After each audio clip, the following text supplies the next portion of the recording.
Hello and welcome to Illumination Podcast with Nick and Kisma. I'm Nick. I'm Kisma. Hello. And today we are talking about There's Always Enough. Working with the Law, Part 2. Hello and welcome to Illumination Podcast with Nick and Kisma, bringing you ancient wisdom for modern day success so that you can have the mindset to get your life and business set. As always, thank you for tuning in. And if you're new to the podcast, take a quick second to hit the subscribe button in iTunes, SoundCloud, or Stitcher. If you want to get the inside info for this and every episode, as well as some free gifts, go to illuminationacademy.net/podcasts. And now let's dive in to get your mindset for your life and business set.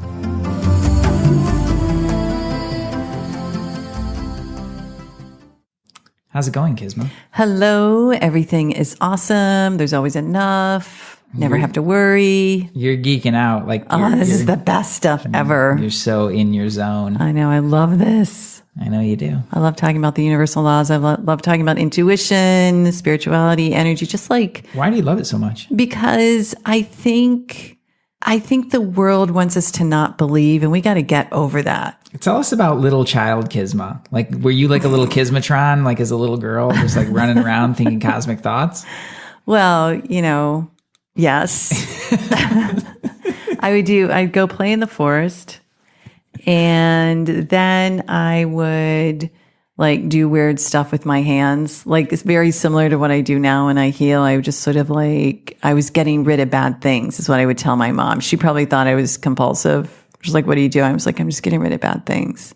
And she's like, okay. And then I remember when I was 13, I tried reading these really thick philosophers like Gurdjieff and Ouspensky. And then, yeah, I was just supposed to read this. And then my mom would bring home tarot cards, which I never really figured out, but I knew that they were kind of fun. And I was I remember I put this on Facebook and people were like, don't do the Ouija board. I loved that thing. Oh, that's right. It was a happy Ouija board in my house. Yeah. We used to levitate people at Girl Scout camp, the 8-ball. It was just, I don't know. I was just like, there's something that no one's telling me. That was the theme. People aren't telling me things and I better find out what it is. You gotta know. That's a really common theme, actually. I hear that a lot. I know I certainly felt, similarly in my own quirky little ways. Mm-hmm. But there's something. Yeah. I hear it so often from people. It's I want to know. Right. I want to know there's something more. Want to know the pieces of the puzzle. How does this universe really work? Yeah. And I think that can be hard to really connect with that for people who are really in that grind, in that constant, there's all this stuff going on and all these little things that are drawing their attention, and to really find your groove in all of that, to have that higher connection for yourself and intuitive flow about your life, a little more ease, not to say that everything's going to be easy, but a little more ease in allowing things to occur in your life rather than having to force everything to happen. Well, those things become really important questions about there must be something more to it. There must be something. And there is. Right? Yeah. And maybe you were a little Kisma in your life too, to the listener. Maybe you were a little Kisma too, having all these thoughts and fun, doing all these quirky little things. Come to find out, you weren't crazy. I know, right? I'll listen to anybody. I had a client say, oh yeah, I've seen fairies in my garden. I'm like, yeah, okay, cool. Awesome. That's awesome. I think the purpose though is, from your original question, why do I geek out so much? Because we've been controlled as a society, as an education, as just trying. And I don't always go, it's from a bad intention. I think people seek safety. And the things they know create a familiarity and a safety, and they stick with that. So oftentimes parents with the best of intention, they're going to be like, don't think about that stuff. Just go play football. It's tangible. It's there, right? Or just whatever. In schools, who's going to teach the art of energy in schools? Well, I've been thinking about this a little bit. And in a company, if you have a product, your company needs to produce a consistent product. Right. You can't be going to McDonald's and getting a different hamburger every time you go there. You go to McDonald's because you want a McDonald's hamburger. And I don't know why you'd want that, but if you want that, that's, you need to get that. Okay, so now that same thing gets applied to education. And, Right. And human, so they want a predictable result. Well, human beings are inherently unpredictable. Right. Because they're human beings. Right. They Right. have their free will. Every human being is unique Right. in their own way, and they have their own special gifts and their own really, really cool things. And when we're looking for a consistent result, a standardized test to determine well, how smart are you and where should you be and all this, it's bound to fail. Right. But that's not the worst part. The failing is not the worst part. The worst part is clamping down that scope so narrow that the things outside of that people lose connection with it. Exactly. And that's the worst part, because that's the vast amount of your potential is outside of the scope of what is being taught through our mainstream. Yeah. And hence we have the law of supply. Hence we have the law of supply, which will take you out of that. Unlimited supply. Ah, man, unlimited. Unlimited supply. Let's just, unlimited. Unlimited. Unlimited. Yeah. Unlimited. Well, hard for the mind to challenging for the mind. Challenging for the mind to really grab onto. Here's how I explain it to people. The universe is limitless. It really is. We're constructed, created from with that same energy. The sun always comes up. It doesn't say, of course, I know we're rotating people. I know that's happening, but the sun never says, oh, you guys have been bad. I'm not going to shine. The stars never stop twinkling, even though we keep messing things up on Mother Earth. The universe is always moving. It's always giving. It's always giving. There's an endless supply. We as humans are the ones that want to keep cutting the supply by doing weird stuff to the planet, to each other, etc. Yet the universe keeps giving. There's an unlimited supply. We simply have to be willing to acknowledge that and to understand that we're not operating from our own physical supply by ourselves. Well, he kicks off this one. Is this from the same book as last week? This is Working with the Law. Working with the Law. And we'll have a link in our show notes. He kicks off the law of supply with ask and it shall be given to you. Seek and you shall find. Knock and it shall be opened unto you. From Matthew. Read that again. Ask and it shall be given you.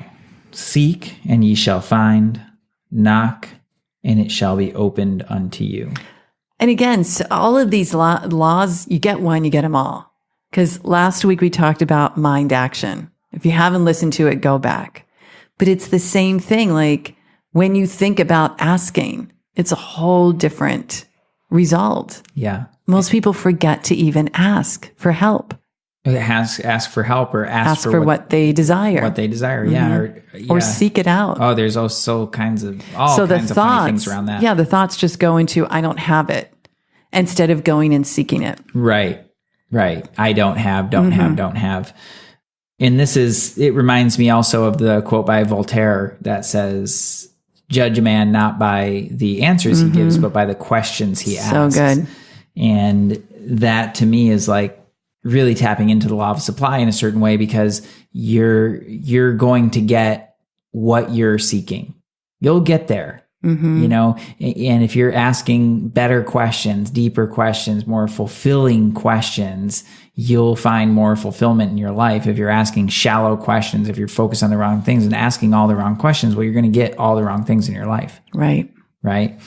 So I think this is a really interesting conversation about the law of supply. Again, kind of a brain bender. You talk about infinite. Okay, well, infinite is not a really, really big number. It isn't a number. It's beyond that. So the level of thinking, the style of thinking has to be radically different than what we have been trained to do. So expansive. It's not about adding up a whole bunch of things and calling it infinite. It's really about stepping outside of limitation. And that's because the supply isn't limited. Whole different way to look at, which is more true to the nature of the universe as you explained. So let's see here. We affirm repeatedly that God is our supply And if we would think a moment and trace our supply back to its source, we would agree that the statement is true. The difficulty with some is that they can more easily look to creature for the source of their substance than to the creator. Okay, I have to insert something here. I think this is because I think it's more easy for us humans to look at a human, a thing, ourselves as the source of our supply, because we so very often point the finger when things don't go wrong externally. Well, that's just so much easier, right? It's just so much easier, right? Like, I didn't get what I wanted. It's somebody else's fault. Right. Like, I couldn't possibly. So we turn it upside down. We're looking at what people, things aren't doing for us or aren't giving us. Yeah. And so that's looking at a negative supply. Well, and now let's come back to the fact that nothing is ever still. So you're never going to just stagnate in a certain area. It'll feel stagnant, but you're actually spinning your wheels. So if you're going into that decrease, now you're in the law of decrease. So the more that you do that, you're in the downward spiral, and everything that you have in your whole life will shrink. Exactly. It'll just shrink. Yep. And before you know it, it's no wonder I hear people describe when they're in that state, it feels like the world is closing in on me. I'm stuck. And you know what I say? You're right. It is closing. Now let's change that. Yeah. And you can change that. Right. And it's really just a matter of starting to recognize what laws are at play so that you can and how to use them. Yeah. I love the title of the book, Working with the Law. Yeah. And we talk about using these laws in order to create more flow in your life. And let's just insert here, because I think this helps to understand or even conceive the law of supply. I find the law of supply one that's tricky in conception. The law is equal to God. It's equal to universe. It's equal to Brahman. It's equal to source, spirit, whatever your word is for this supreme essence that we know has created us. That's the law. That's what he's talking about in this book. That's what we're talking about when we're like, work with a lot, work with the universe, work with spirit, let it serve you. Right. Allow it to supply you. And when we're asking for something and it can come, also be willing to receive it in the way that is in your highest and best, which might look different. And that's another place where people can get caught up. Well, I asked for red shoes and I got blue. And he was such an idiot for buying me blue shoes. Man, let that go. That's not going to work with a law of supply. Yeah, right at the beginning of it, he talks about this as well. The law of his being is perpetual increase, progress, and growth. So, when one good is realized, another desire for a greater good will develop. And when a higher state is reached, another more glorious state will unfold his vision and urge him on and on. Hence, the advancing life is the true life. The life that God intended man to live, right? So that's our nature is continuing to expand and grow in our life. Now, through that process, I think this is a kind of an interesting part of it is we have the dynamic of expansion and contraction, expansion, contraction. So if it's a one for one thing, then that's what's going to feel really stuck. But when there's expansion and then there's a natural bit of contraction, while that layer, like that level of expansion really kind of solidifies, then you expand to the next level. Exactly. And it's just like your awakening, your spiritual growth. You go to one level and you kind of like take a breath, or there's a little like integration, which can feel like that contraction. And then then you further expand and you further expand. Well, yes. And I think one of the parts that people get really tripped up on is you can kind of conceive 5 steps ahead, and then it can be frustrating to take the one step because it's not the one step that you really wanted. Like it didn't get you all the way there, right away. And so there's this process of incremental growth. Yes. And it's really, really important to start where you're at. Yeah. If you don't know where you're at, then it's hard to go where you're going. And be willing to be where you're at and take the next step. I think that's perfectly, there's nothing wrong with that. And there's nothing wrong with not being satisfied. Yeah, and we can look at that in a couple different ways, but I think just to reiterate, yes, take the next step. The next step is closer to the next step. And when, again, building that muscle of action, like we talked about in the law of mind action, building the muscle of understanding there's an unlimited law of supply. And then as you move forward, it's just like everything begins to flow easier. Yes. It really does. Yeah. And it happens through that forward motion. Totally. You know, and it's like you described, or well, like Swami, we've talked about this before on the podcast, but like Swamiji will talk about, you don't get there all in one thing. It's not like a Jesus healing sort of situation to just suddenly become enlightened. You climb the ladder. You climb the ladder mostly because think about the capacity.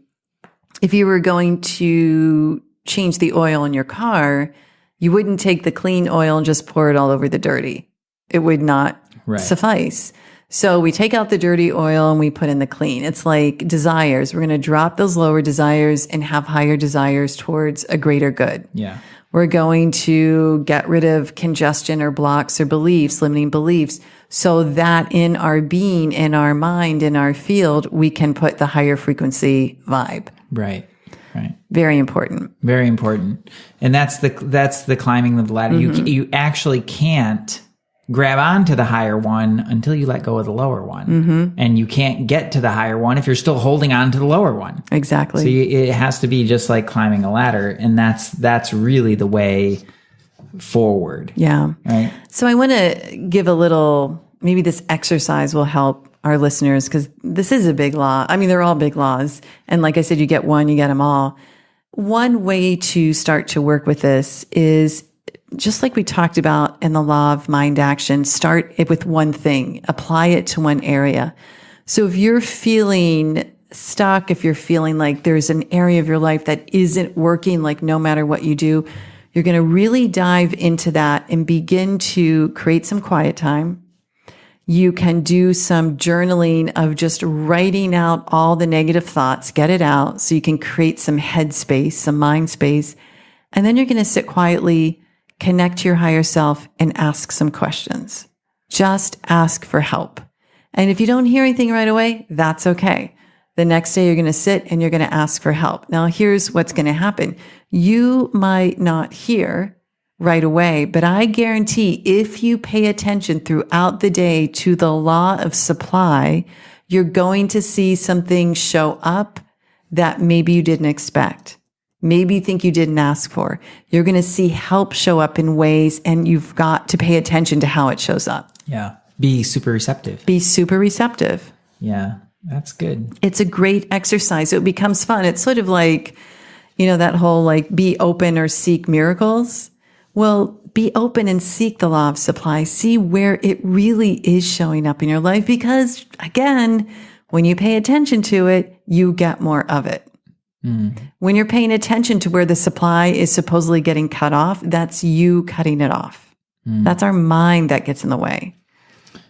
Let's look at a few ways. I think it's helpful when you can see how these things show up, right? To back up for a quick second, one of the things that's helpful for me is when I hear a statement like, the law of his being is perpetual increase. Okay, so my mind might have a little trouble adopting that right at the start of like, okay. And I approach it from the sense that, okay, let's assume that this is true. It's like, what do they call it in science? Is that a hypothesis? It's like, okay, so here's our hypothesis is this statement. All right, so what's that like? And you start to play around it as if it were true. It's not, that's the healthy use of skepticism, is like, let's see what's really here. As if. The other side of that is like, okay, well, let's prove it all wrong. Right. Well, you can do that too. That's heavy. Well, yeah, it doesn't let you get to all the real gems. Yeah. Because you discount all the things that don't make sense, and your limited mind is inherently going to have a challenge looking at an unlimited universe and trying to put it in context. Right. So that brings me to that part of like, let's look at a few ways that nature is showing us this. You've got one tiny little acorn, and you plant that tiny little acorn in the earth, and it grows and it grows and it grows and it grows into a huge oak tree, right? And then it lets off all the little helicopters. And then all the little helicopters go off and they make more oak trees. and it continues and continues and continues.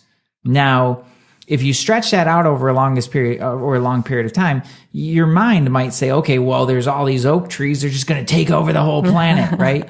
But that's not what we're talking about here. Each one of those oak trees will have a beginning, a middle, and an end. Yes, right. And as ones die, and decay, other ones will grow and flourish. Right. And it continues in a perpetual cycle. Right. Continually. And there's an infinite number of oak trees in any given acorn. Love it. Think about that. Any given acorn, inside that acorn is an infinite number. Because they'll just keep going. They'll just keep going. Yeah. The law of supply. That's a good way to look at it. So it's there, and nature's showing us that it's there. That And it's an nature abundant never world. makes mistakes. Right. Man makes mistakes. Man makes so mistakes. what do we do? Humans How do we make- yeah. violate that law? Okay, well, we cut down all the oak trees. Yeah, for freaking A. Right. So we go and cut down, and then we're like, well, where's all the oak trees?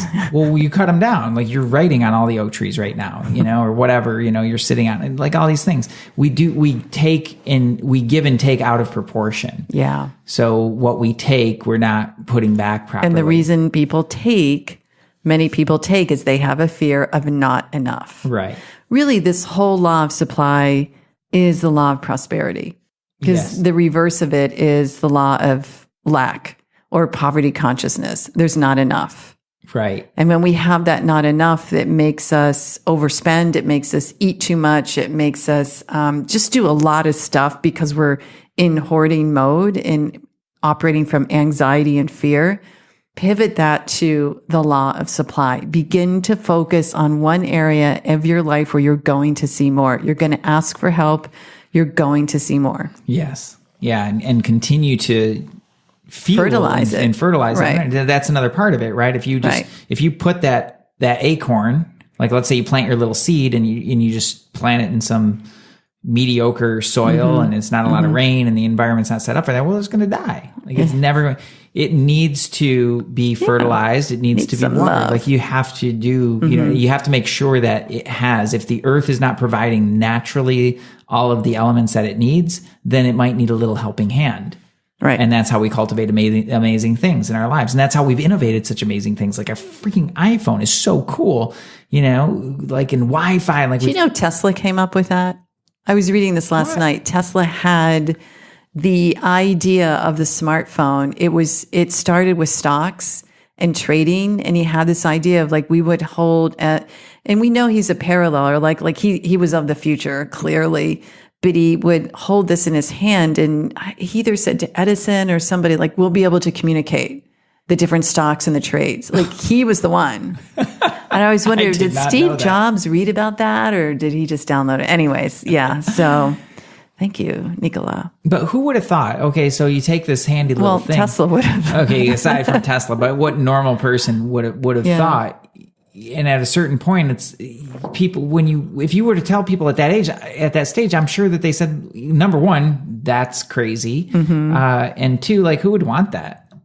Well, Like, who would even think about, like, why would that? People will hold on to the old ways. The same way with Edison with the light bulb. Right. Is that there was a period of adoption. Some people were like, that's amazing. Like, we need more of that. And other people were like, I'm good with my candles. Right. I got my candles and my oil. Like, well, it's like we talked about before. It's the certainty. It's what's familiar. Right. And it's what keeps us small. But that's an example that he uses in this book as well. And he says, okay, well, as the demand for it increased, yes, so will the supply. The supply increased. Absolutely. Right. And as human beings, like, that is our responsibility to create sustainability. Right. Not from a place of lack. Right. I think that's a really big piece where people get really stuck in lack and they're like, we're not going to have enough. We have to save the environment and everything like that. I'm fairly certain that the earth is going to be just fine without human beings. Yeah, and probably better. And we'll live our course here, and that's awesome. And then the earth is going to go on and do exactly what it's going to do, which has been doing for billions of years. So we're all good. But aside from that, right? So circling back, not from that lack place, but really from the smart place of working with the law that is like, okay, how can we set this up for true sustainability? And that is true in your own human being with your energy. So if you're running an energy deficit every day, if you're running yourself so hard and running everything out and you're not taking time to replenish yourself, well, you're going to that's going to hit your physical body. You're going to have some challenges. Absolutely. Right. But the law of supply is saying there's plenty for you. All you need to do is allow that and take the actions that are needed in order to set that up in a sustainable way. Absolutely. Hands down. So I have something I want to share before we go. Can it be the last concept we leave people with, or is there something else you want to talk about? I'm good. So one of the things that I know I do, and so I'm assuming this is going to be maybe for others, is we might ask ourselves, how am I going to do this? Yeah. How am I going to have the energy? How can I learn that? Like, it's always we go into how. And rather than the how am I? Like, we limit it to me. And then we want to move into my source, my fuel isn't me. When we tap into our source, our fuel is from universe, God, the laws. All of a sudden we understand we have way more energy. We have way more capability. We can solve any problem. It's when we stick with that little I instead of the I am and understand who we are in this universe. And that's what I want everyone. The law of supply just means you get to run and use source energy. So use it. Ask for it. It's all energy and it's all there for you. Right. It really is just waiting. And I think that's such a great point that you bring up.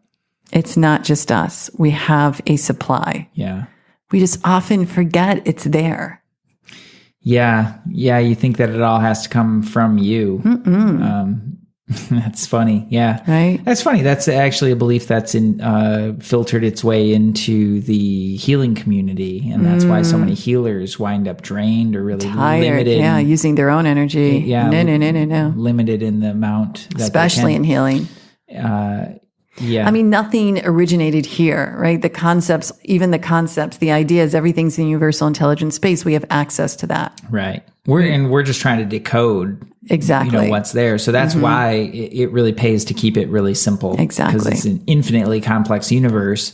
And if you dive only into the complexity, then you'll just get really, really confused. But when you look for the simplicity of the laws at play, like the law of supply, if you see it showing up in one place, you know that there's something really there to be explored. Oh, absolutely. Infinite number of oak trees and an acorn. Infinite number of human beings inside of, a man and a woman, like to procreate, and then it keeps going and keeps going. Like, it's amazing, right? And it's all right there. Infinite supply that is not from ourselves. Not from ourselves. All right, everyone. Thank you for being here. Please share this episode with someone. Give us a rating, a review, and tune in because we are not done with working with the law. Much love. Namaste. Hey, thanks for jamming with us today. And if you enjoy Illumination Podcast, please go ahead and share it with someone you love. Give us a rating, review, download our podcast. And remember, you can find us at illuminationacademy.net/podcasts. Talk to you soon. Namaste.